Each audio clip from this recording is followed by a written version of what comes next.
Vamos lá, gente, vamos conversar sério sobre a nossa saúde. Eu estou muito feliz que hoje eu recebo um médico que tem um olhar muito especial para a maturidade. O processo de envelhecimento ele precisa ser encarado de uma forma muito assertiva e ele faz isso. Agora, a gente hoje vai falar sobre o sono. E a gente já sabe que o sono adequado traz os benefícios para a saúde, né? Bem-estar para todos. Mas só que com o processo de envelhecimento é comum o aumento das queixas em relação ao sono. Eu sempre falo sobre isso para você. Dificuldade de dormir, fragmentação do sono, os despertares noturnos, sonolência durante o dia, né? Senta para ver televisão, já está cochilando, aí no final das contas não dorme bem. Isso acontece por vários motivos. Existem alterações fisiológicas ao envelhecer. Então a gente tem que entender. Mas também entender que, felizmente, temos estratégias. Podemos adotar essas estratégias para que a gente possa dormir melhor. Porque dormir é um dos pilares importantes da nossa saúde. Eu recebo, então, o neurologista, Dr. William Rezende. Seja bem-vindo, doutor. Obrigada por estar aqui. Uma alegria te receber, viu? Igualmente. Sentar aqui do seu lado para a gente conversar, então, sobre esse aspecto, a importância do sono de qualidade. Eu falo um pouquinho sobre sono todo dia. Porque eu sei que é uma queixa muito comum de todos os meus telespectadores. Mas eu queria que agora você nos ajudasse a melhorar essa condição aí, que é um sono alterado. Bom, o sono, com o passar da idade, e especialmente em idosos, tem várias alterações que são comuns de acontecer, como, por exemplo, o sono fragmentado, a pessoa levantar várias vezes para ir ao banheiro à noite. Lógico que, obviamente, tem que investigar as causas disso. A pessoa está tendo algum problema com próstata, ela está tendo uma bexiga hiperativa, ela tem alguma doença da bexiga propriamente, ou ela tem alguma outra patologia neurológica que leva a muitos despertares noturnos, como, por exemplo, o Parkinson. O paciente parkinsoniano, ele tem vários despertares ao longo da noite e acaba levantando muitas vezes para querer fazer xixi. Além disso, o sono do idoso tem tendência a ser mais curto. À medida que vai envelhecendo, a quantidade de sono da pessoa tem tendência a ir diminuindo. Só que tem pessoas que diminuem demais. A pessoa tem que dormir no mínimo 6 horas por noite e tem que não ter um sono fragmentado. O sono se levanta já mais que 2 vezes por noite, implica em baixa qualidade do sono. E outro problema é o sono muito superficial. A pessoa dorme, mas o cérebro ainda está muito ligado. Qualquer coisinha, qualquer barulhinho, qualquer mínima coisa, a pessoa acorda. Outra patologia muito comum de vir com a idade é a apneia do sono. A apneia do sono, com o passar dos anos, os músculos da garganta eles vão ficando mais flácidos e quando a pessoa deita, tem chance de colabar, fechar a garganta e a pessoa ter a apneia do sono. É extremamente comum a apneia do sono com o passar dos anos nas pessoas. E quanto maior a idade, maior a probabilidade de ter a apneia do sono. E a apneia do sono dá todos os problemas de não respirar durante o sono. Queda da saturação de oxigênio, aumento da pressão cardíaca, levantar mais vezes para fazer xixi. A apneia do sono causa também noctúria e a apneia do sono aumenta risco de infarto, de AVC e até mesmo risco de demência. Das diversas patologias do sono, tem algumas que podem acontecer com idosos que dão uma conotação de alguma patologia neurológica, que é chamado transtorno de comportamento do sono REM. É quando o paciente está dormindo e é como se no sonho, se ele desse um soco, o corpo também dá. Se ele no sonho dá um chute, o corpo também dá.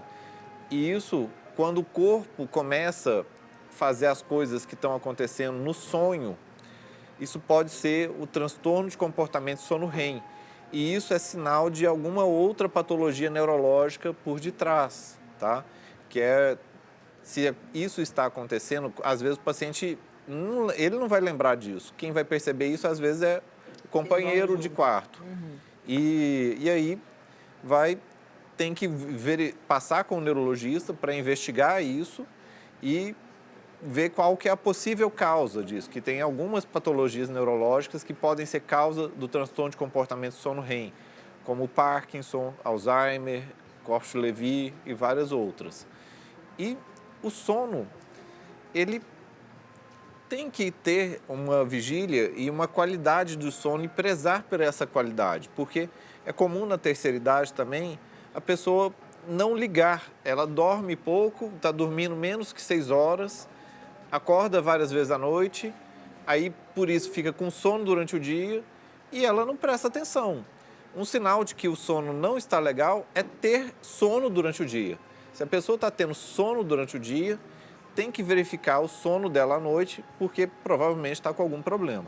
Caramba, quantos detalhes, né? Lula, você tá aí sentadinho? Senta aqui com a gente, fica mais pertinho. Vem pra cá, esse banquinho aí é desconfortável, senta aqui do meu lado. Aqui, pode passar. A gente aqui tá em casa, fica aqui, que aí você vai ficar mais confortável. E eu já fiquei com vontade de perguntar, você dorme bem? Durmo. É? Eu durmo, mas assim, eu já tive momentos de não dormir bem. Eu tenho que tomar melatonina toda noite. Então, o não dormir bem tem que ser destrinchado os detalhes do que é isso. A pessoa pode ter insônia inicial, que tem dificuldade de iniciar o sono. Ela pode ter a insônia terminal, é aquela pessoa que chega às 4 horas da manhã, acorda e fica já plenamente acordada e não volta mais a dormir.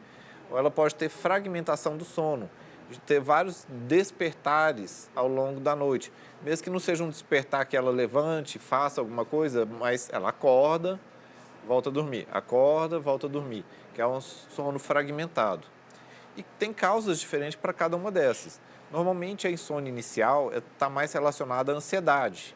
A pessoa está com preocupações, ela está com alguma ansiedade, e aí a cabeça fica girando lá e isso dificulta de iniciar o sono. Já a insônia terminal, essa que a pessoa acorda no meio da madrugada, essa está mais relacionada à depressão. A pessoa acorda, perde o sono total e como se já tivesse de dia. É mais comum a relação dessa tipo de insônia com a depressão. A fragmentação do sono, ela pode ser um misto de coisas. A pessoa pode ter patologias do sono que está fazendo ela ter uma noite fragmentada, como movimentação das pernas, tipo pernas inquietas. Ela pode ter apneia do sono. Ela pode ter condições fisiológicas que façam o sono ficar fragmentado, como problemas na bexiga, da micção ou refluxo. Ela pode ter também uma mente muito acelerada, que ela consegue dormir inicialmente, mas o cérebro ainda fica muito acordado e ele não vai para os estágios profundos do sono, N3 e o REM. E o cérebro precisa do estágio profundo do sono, o N3, que é o sono de ondas lentas, para que o cérebro ele se recupere. A recuperação, a restauração do cérebro, ela só vem no estágio do sono profundo, estágio N3. E por isso é tão importante ter a percepção subjetiva de que o sono está bom e, às vezes, objetiva também com o exame da polissonografia. Perfeito, era isso que eu ia te perguntar. A gente tem o exame que vai mostrar direitinho como é que está o nosso sono, né? Tem sim. Obviamente tem que partir de uma queixa. O paciente tem que ter alguma queixa. Tipo, eu tenho sono durante o dia, tenho dificuldade de manter o sono, ou estou me sentindo muito cansado durante o dia, ou minha memória não está tão boa. Isso tudo são queixas que justificam avaliar o sono. Tá, aquele despertar de madrugada, conheço gente que acorda 3 horas da manhã como se já fosse dia. Isso também necessita de um rastreio, necessita de uma polissonografia ou não? Olha, a princípio, não precisa inicialmente uma polissonografia para isso. Só o relato já basta. E com o relato do paciente, o médico tem que fazer testes e um questionário e uma bateria de perguntas para fazer um rastreio de uma possível depressão. Se caso não encontre alguma possibilidade compatível com depressão, aí sim justifica-se de fazer o exame da polissonografia. Perfeito. Olha, Tem alguma pergunta? eu moro na Serra da Cantareira. Lá o silêncio é absoluto. Então, se você dormir 4, 5 horas lá, você descansa.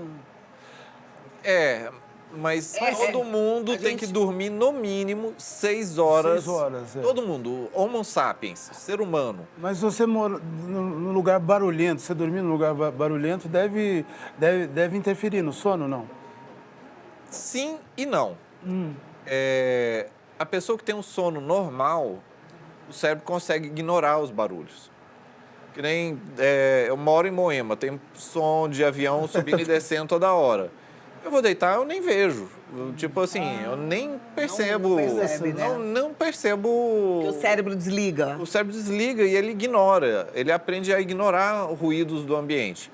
Agora, se o cérebro já está mais para desperto, a pessoa está com sono superficial, aí qualquer barulhinho, qualquer luz, qualquer estímulo vai ficar despertando a pessoa. Mas isso porque o cérebro está já quase desperto. Se o cérebro já está quase desperto, qualquer coisinha é motivo para acordar a pessoa. Até o canto do passarinho da cantareira, sabe? E qual que seria o prejuízo a longo prazo, no caso, pelo que eu entendi, Lula Barbosa deve dormir de 4 a 5 horas por noite, de alguém que dorme, durante muitos anos só 4, 5 horinhas por noite? O risco é de desenvolver demência. Por quê? A gente precisa do sono profundo, N3, que é lá que entra o sistema linfático. O sistema linfático é como se fosse um sistema de limpeza do cérebro. Ele vai retirar proteínas alteradas, reparar células, tirar sujeira do cérebro. É um sistema de reparo. Imagina como se fosse um edifício comercial que tem só o horário da madrugada para poder entrar os operários e arrumar encanamento, reparar a parede, fazer conserto e manutenção. Aí já é um horário apertado, por exemplo, de meia-noite às 6 da manhã. Agora, se você encurta esse horário para ficar só de 2 às 5 da manhã, obviamente eles vão lá, vão trabalhar, mas vai sempre ficar serviço devendo. Então, se sempre fica esse acúmulo de serviço a ser feito, vai acumulando sujeiras, proteínas alteradas, problemas que não estão sendo corrigidos no cérebro. Isso vai aumentando a chance da pessoa desenvolver demência no futuro. Mas tem uma coisa boa que é plenamente reversível. Se a pessoa volta a dormir bem e tendo sono profundo de qualidade, o sono de ondas lentas de qualidade e quantidade adequada, tem que ter ele de qualidade e quantidade adequada, tem como recuperar o serviço atrasado e voltar a ter a limpeza do cérebro e retirar esse fator de risco. Perfeito. Agora, uma pessoa que, para ter um sono, como você está falando, profundo, com 8 horas de sono, passando pelas fases do sono, se essa pessoa só consegue ter esse sono tomando medicação, isso também vai dar o resultado positivo? Vai. Também depende da medicação, tá? Não é só falar assim, medicação.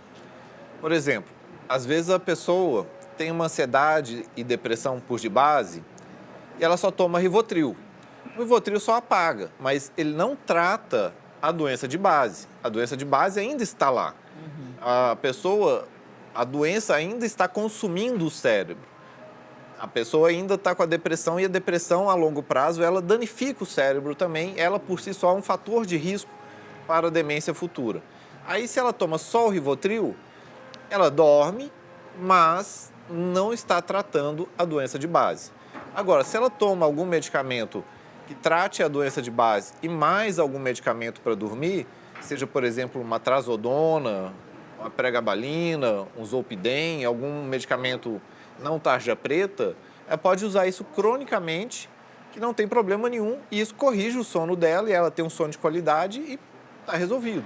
Tratando a raiz do problema. Tratando a raiz do problema. Quando eu chego em casa muito agitado depois do show, né, a cabeça da gente, eu tomo melatonina e durmo. Eu também. Eu tomo melatonina e durmo super bem. Super bem. Fala um pouquinho se da tem- melatonina pra gente. A melatonina, ela é um hormônio do corpo humano, ela é um hormônio. Ele é produzido no cérebro e que está relacionado com o ciclo sono-vigília. Quando escurece, é quando o corpo mais produz a melatonina. Que é para quê? É justo para sinalizar ao cérebro que está na hora de dormir.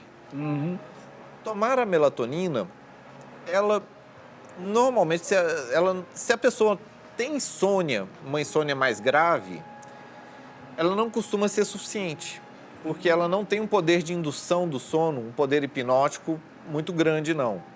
Ela pode dar uma ajuda muito mais na demarcação da hora de sono do que qualquer outra coisa. Se a pessoa, por exemplo, ela dorme 2 da manhã e acorda às 10 da manhã. Ela dormiu uma quantidade adequada de horas, a qualidade foi adequada, só que o horário não está adequado. Ela tem que dormir mais cedo para acordar mais cedo, porque a vida começa mais cedo. É porque a vida começa mais cedo ou porque me falaram que tem um horário aí que o corpo faz essa faxina, esse linfático que você falou? O sistema linfático, ele faz não em determinado horário, ele faz no estágio do sono profundo. Isso acontece várias vezes ao longo da noite, que o cérebro vai mudando de estágios. N1, N2, N3, REM. Aí depois começa de novo, N1, N2, N3, REM. Vai tendo vários estágios ao longo de uma noite e o que importa é a quantidade total. Então, não importa se eu vou dormir às 10 e acordar às 6, 7, que é o que eu normalmente faço, ou se eu vou dormir 2 da manhã cumprindo minhas 8 horas de sono? Não importa, não importa. Desde que o sono seja de qualidade, não importa.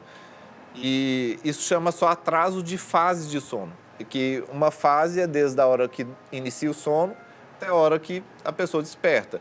Essa fase de sono, ela pode ser mudada ao longo do dia e não tem prejuízo. Exemplo, pessoa que tem trabalho de turno, ela trabalha durante toda a noite e a madrugada. Ela chega de manhã, se o quarto está silencioso, está escuro, tudo bem escuro, tranquilo, ele pode deitar, dormir as 6, 7 horas de sono dele normalmente, que não vai ter prejuízo nenhum para ele. E a melatonina, ela ajuda a demarcar o horário de sono. Por exemplo, essa pessoa que está indo dormir às 2 da madrugada, quer começar a dormir às 10 da noite, ela começa a tomar a melatonina lá pelas 9h30, que isso vai ajudar a demarcar o horário de sono para iniciar equilibrar, o sono. né? Ela mais ou menos equilibra, você mantém uma regra assim. Não, ela demarca. Ela dá um sinal para o cérebro, hora de dormir. Agora, doutor, isso que você acabou de falar pra gente, pra mim é até novo, porque eu já conversei sobre sono com outros neurologistas aqui em entrevista, e eles falam que é importantíssimo ter essa janela do sono, respeitar o ciclo circadiano, e que as pessoas que trabalham num turno invertido têm muitos prejuízos a longo prazo. São estudos diferentes? Depende do como que a pessoa tem a qualidade do sono dela durante o dia. Porque se tiver tudo imitando uma noite, não teria prejuízo. O problema é que se a pessoa dorme e aí tem claridade chegando, tem barulho da casa, tem barulho do dia, a pessoa fica acordando, tem um sono superficial, isso sim agrava e piora o ciclo circadiano da pessoa. Mas ter uma mudança de fase puramente, se a qualidade do sono está integralmente boa, isso... que é quase que impossível, né? Ter uma qualidade de sono boa durante o dia, esse né? que é o X da questão. E aquela sonequinha depois do almoço, faz bem ou faz mal? Não, isso... Peraí, vamos fazer o seguinte, não responde agora, eu vou ali dar um recadinho, essa é a pergunta que todo mundo quer saber. A sonequinha depois do almoço, pode? Faz bem ou faz mal? O doutor William responde já. Segura aí, Lula Barbosa. E você? Adoro. Você? Também. Ai, que delícia, né? Eu adoro. Sábado e domingo, quando eu posso dar aquele cochilo gostoso, eu durmo. Faz bem ou faz mal essa dormidinha depois do almoço, doutor? Depende do contexto. Quando a pessoa fica tendo o que a gente chama de pressão de sono em situações que podem ter um sono, se isso vem por causa de uma noite mal dormida, é um problema. Porque a pessoa está tendo uma apneia do sono, ela está tendo um sono fragmentado, ela está tendo um sono de má qualidade, então aquele sono não está restaurando a pessoa. Se aquele sono não está restaurando aquela pessoa, o cérebro fica querendo que ela durma. E aí, se a pessoa sente muito sono, por exemplo, não só cochiladazinha à tarde, você para e fica parada numa recepção esperando alguma coisa, já qualquer coisa está dormindo. Se vai ler um livrinho, está dormindo. Se entra no carro e não está dirigindo, qualquer coisa está dormindo. Então, isso tudo é indicativo de que tem algum problema do sono à noite, porque ela está tendo muito sono. Agora, se a pessoa dorme normal, tem um sono restaurador, numa quantidade adequada e tem aquela oportunidade que é de um sono após o almoço, não tem problema nenhum. É só, simplesmente, é a siesta. É uma delícia, não é? Delícia. Parece que é um carinho que a gente faz na gente. Eu gosto. Ai, é bom demais. Olha, Maria do Socorro Costa e Silva está perguntando: boa tarde, meu sono é muito fragmentado. Mesmo tomando remédio, não consigo dormir. O que fazer? Primeiro, investigar a causa dessa fragmentação do sono. Porque, como eu sempre digo, o remédio para dormir, o hipnótico, ele é um apaga-fogo e a gente utiliza, tem que utilizar, mas tem que entender a causa. Qual que é a causa desse sono fragmentado? É uma depressão? É uma ansiedade? É um desconforto corporal? É alguma outra doença do corpo? É uma apneia? Se descobrir a causa, aí a gente trata a causa. E, às vezes, pode também otimizar mais a medicação da indução do sono, que aí se trata a causa e mais uma otimização da medicação do sono, normalmente tem sucesso. Perfeito. Obrigada, Maria do Socorro. Próxima pergunta a Cindy. Essa última noite foi difícil. Consegui pegar no sono próximo das 4 da manhã e muito mal, para levantar às 8. Anos e anos nessa situação. Me recuso a tomar medicamento para dormir. Alguma solução para isso, além dos remédios? Não necessariamente é remédio para dormir, tá? Isso, às vezes, é medicamento para tratar a parte que está disfuncional do cérebro. Às vezes, o paciente está com a mente muito acelerada ou com uma ansiedade, ou até um misto de ansiedade com depressão, e que é isso que está levando a esses problemas para dormir. Porque o normal do cérebro é ele ter sono à noite e dormir pelo menos 6 horas. Se isso não está acontecendo, tem que ter um problema. O cérebro não funciona normalmente. Isso não é assim, nossa, é uma coisa que a gente corrige que é só um ajuste. Não é um só ajuste. Se a pessoa não está dormindo da maneira e da quantidade adequada, é que tem alguma causa. Então tem que investigar a causa do problema, investigando a causa que se pode tratar. E isso pode passar por medicamentos, tá? E não adianta falar assim, não quero, porque às vezes faz parte da solução, medicamento sim. Não só, mas também.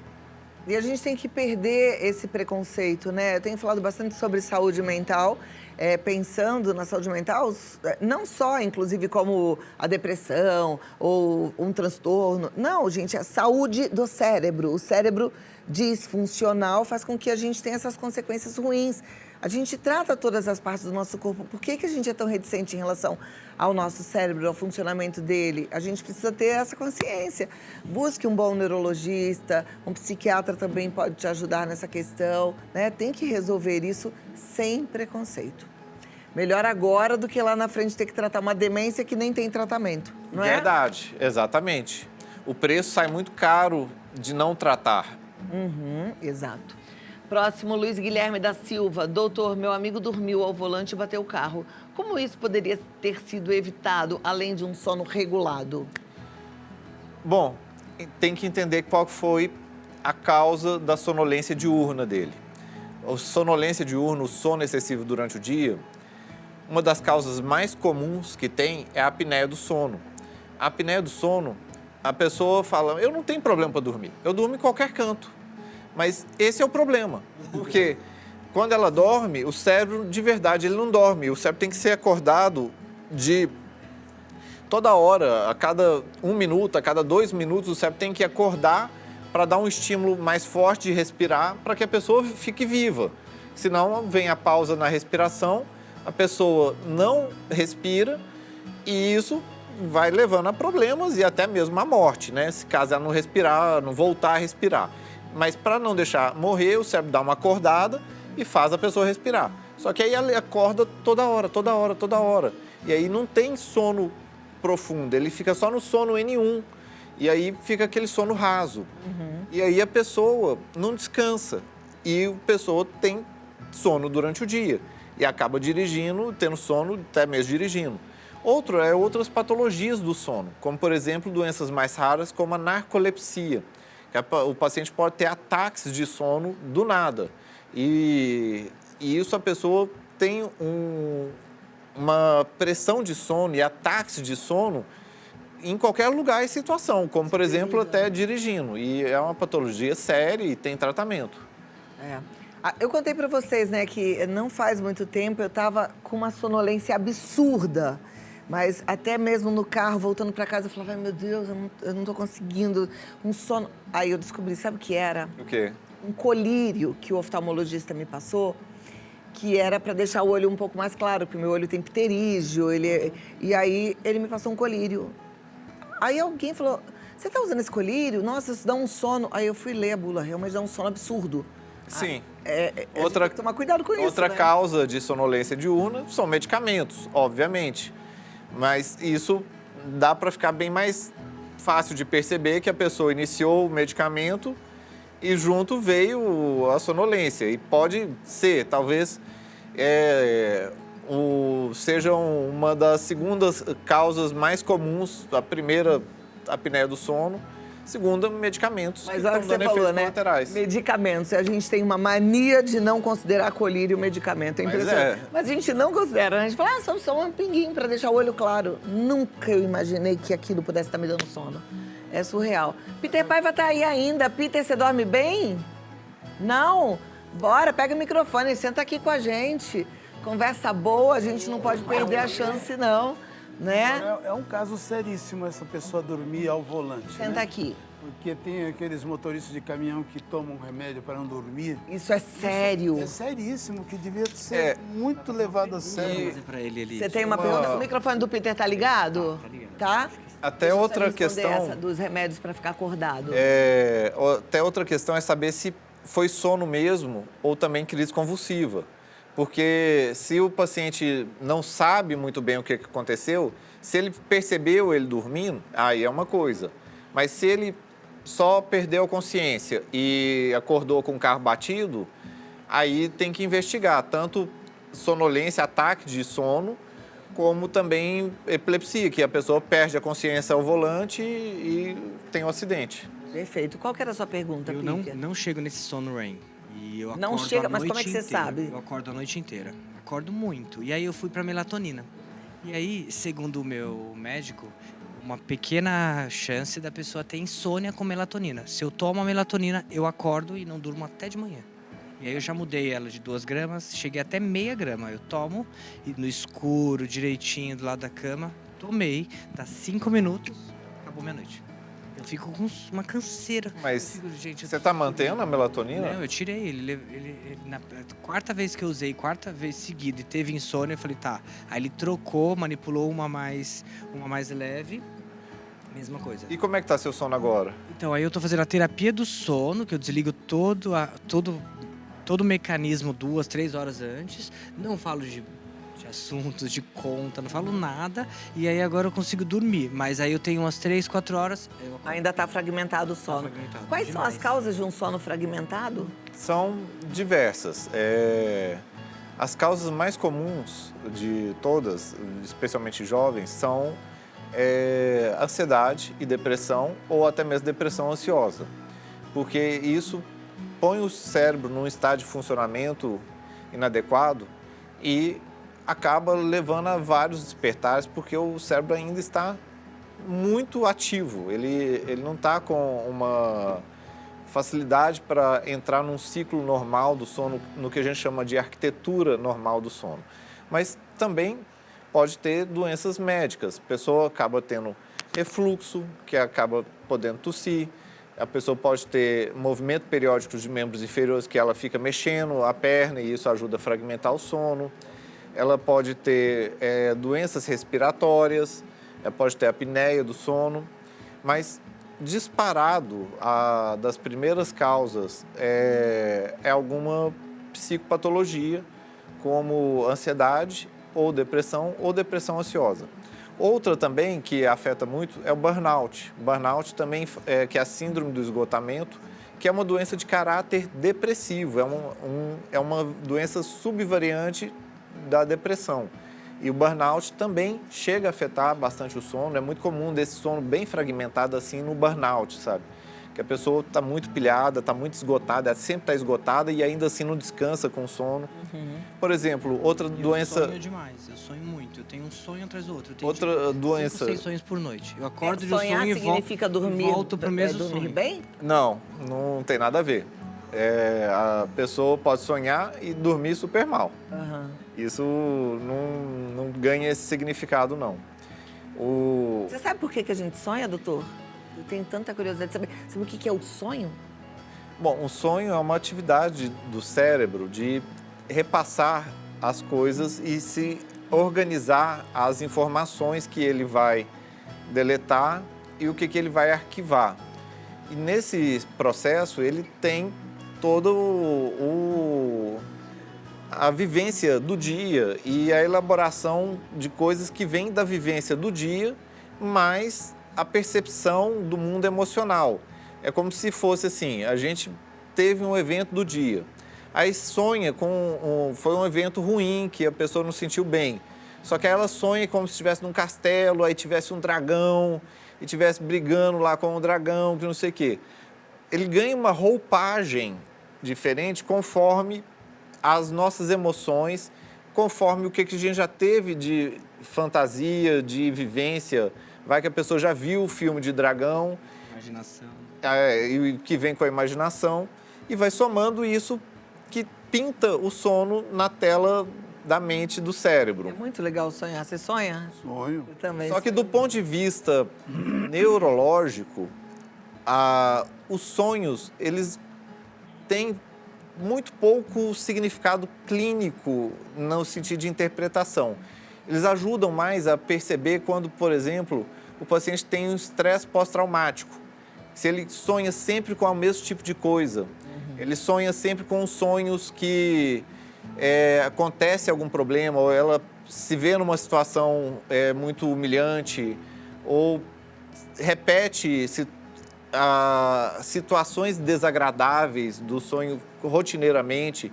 Esse tipo de conteúdo de sonho chama a atenção de que o paciente pode ter um transtorno de estresse pós-traumático, mas não que a gente conheça de algum significado de interpretação onírica, de sonhei e isso tem um significado X, Y. A maior parte do significado que é relacionado à própria vida da pessoa e não alguma coisa misteriosa, vamos assim dizer. Agora, voltando só aqui para o sono fragmentado, descobriu a causa, precisa tratar, né? Porque isso a longo prazo é ruim. Sim, obviamente. E quanto mais cedo, melhor. Eu comecei o tratamento com canabidiol. E o americano, meu médico, ele estuda isso, na verdade ele ensina isso também e melhorou bastante. Eu faço uso do canabidiol e o canabidiol é uma ferramenta bem poderosa e que já tem evidências dela para tratamento de ansiedade, em algum grau depressão, ajuda no sono também. E acontece que tudo depende do grau, sabe? Num grau leve a moderado, só o canabidiol consegue dar uma ajuda, por exemplo, na depressão. Mas se a depressão é moderada em diante, moderada grave ou grave, além do canabidiol, tem que ter o antidepressivo. Que é o recaptador de serotonina. Ou o dual, ou o multimodal, que já temos os mais modernos, que não é só a serotonina que atua na depressão. Eles são os mais clássicos, mas hoje em dia temos de outros tipos. A produção está sinalizando que acabou meu tempo, é isso? Ou eu posso continuar um pouquinho? Não sei, tinha aqui tinha uma pergunta aqui. Eu estou amando esse bate-papo. Eu sei que você que está em casa também, porque a gente precisa aprender muito sobre sono, né? Porque eu acho que é uma queixa muito comum da sociedade toda e é um sofrimento. Durante muitos anos, eu sempre sento aqui e todo médico fala, tem que se alimentar bem, fazer exercício. Isso a gente consegue. Está nas nossas mãos. E dormir bem. Aí eu pensava, meu Deus, mas isso aí, gente, já não... Cada vez mais a gente recebe informações, né? O dormir bem ele tem que ser um estado natural. Se ele não está acontecendo, tem que investigar que tem a causa. É isso que as pessoas têm que buscar entender, que se ela não está dormindo bem, não é normal, sabe? Ela tem que tentar buscar a causa disso para um tratamento correto. Eu estou batendo muito nessa tecla porque é muito comum ter dicas para dormir, só que essas dicas para dormir, elas podem servir para problemas pontuais. Agora, se é uma coisa repetitiva, crônica e sistemática, de problemas do sono, da pessoa diariamente não dormir bem, tem que buscar uma causa. Uma coisa que eu não falei, mas que é super importante, que eu tenho que falar, eu sempre digo isso quando eu falo de sono, é da terapia cognitivo-comportamental do sono. A terapia cognitivo-comportamental do sono, ela é a maior evidência para tratar insônia crônica. Os remédios ficam abaixo da psicoterapia cognitivo-comportamental, do sono. Ela que ajuda, tem maior chance de ajudar o paciente a sair do ciclo da insônia. Os medicamentos são importantes? São, especialmente tendo causas como uma ansiedade ou uma depressão, precisa pôr os medicamentos, mas quem ajuda o paciente a sair do ciclo defeituoso do sono é a psicoterapia cognitivo-comportamental do sono. Perfeito. Leon Zaguili, doutor, com frequência acordo no meio da noite, não consigo me mexer e tenho alucinações. O que pode estar causando essa paralisia no sono? Tenho quase toda semana. Isso chama paralisia do sono. A paralisia do sono é caracterizada por exatamente isso. A pessoa acordar, ela sabe que está acordada, mas ela não consegue mexer nada do corpo. Ela tenta mexer o braço, a perna, gritar, falar, e ela não consegue. E às vezes ainda tem alucinações. Alucinação como se estivesse saindo fora do corpo, como se tivesse uma sensação de peso ou pressão no peito, como se estivesse vendo vultos ou pessoas ou coisas até malignas ao redor. É horrível a sensação de paralisia do sono. E isso tipicamente acontece quando o cérebro está fadigado. Quando eu era estudante, eu já tive isso porque eu ficava querendo estudar todo dia até mais tarde e acordava cedo para fazer cursinho e estudava o dia inteiro, chegava à noite, queria estudar mais ainda. E aí eu acabava, de vontade própria, encurtando a quantidade de sono minha. Só que aí o cérebro ia ficando fadigado e acontecia de ter algumas vezes essa sensação da paralisia do sono. Eu tive semana passada. Muito com o médico, né? Porque meus amigos médicos, eles estudam muito. É. Passam quase a noite. Semana passada eu tive isso. Foi a primeira vez que eu tive isso na minha vida. Já sentiu isso? Não, isso assim. É muito esquisito. Eu, ao contrário, quando eu tô em um pesadelo que eu não gosto, eu tenho controle de falar, não quero, vou sair daqui, me mexo até eu acordar. Só que isso não é um pesadelo, isso é uma isso não é coisa, pesadelo. a pessoa não é um pesadelo, Não. A pessoa, ela tá acordada e ela não consegue mexer o corpo. Não mexer de jeito nenhum. E isso normalmente indica fadiga do cérebro. Olha. Um beijo, gente. Tchau, até amanhã. Brincadeira. Papo bom, né, na casa. Não, papo bom. Não, eu acho que aqui eu mais distraio o meu cérebro do que qualquer coisa, porque realmente é uma delícia bater papo com essa turma. A gente se diverte, aprende, né? Mas com leveza. Essa é a nossa intenção, pelo menos. Olha, doutor, eu amei. Como sempre, volta rápido, porque a gente aprende muito contigo. É um prazer. Obrigada Basta por convidar. você dividir um pouquinho a sua história. Você também, Lula Barbosa, continua com a gente, que ele vai cantar já já. Mas se você quiser passar em consulta com o Dr. William, Dr. Dr. William, com 2 L's, Rezende, Dr. William Rezende. Lá no Instagram ele tem vários vídeos muito legais. Dr. William Rezende. O WhatsApp dele é o 119-6581-5547. Você marca a consulta, 119-6581-5547. Tem o site williamrezende.com.br. Até daqui a pouco. Tá bom? Obrigada.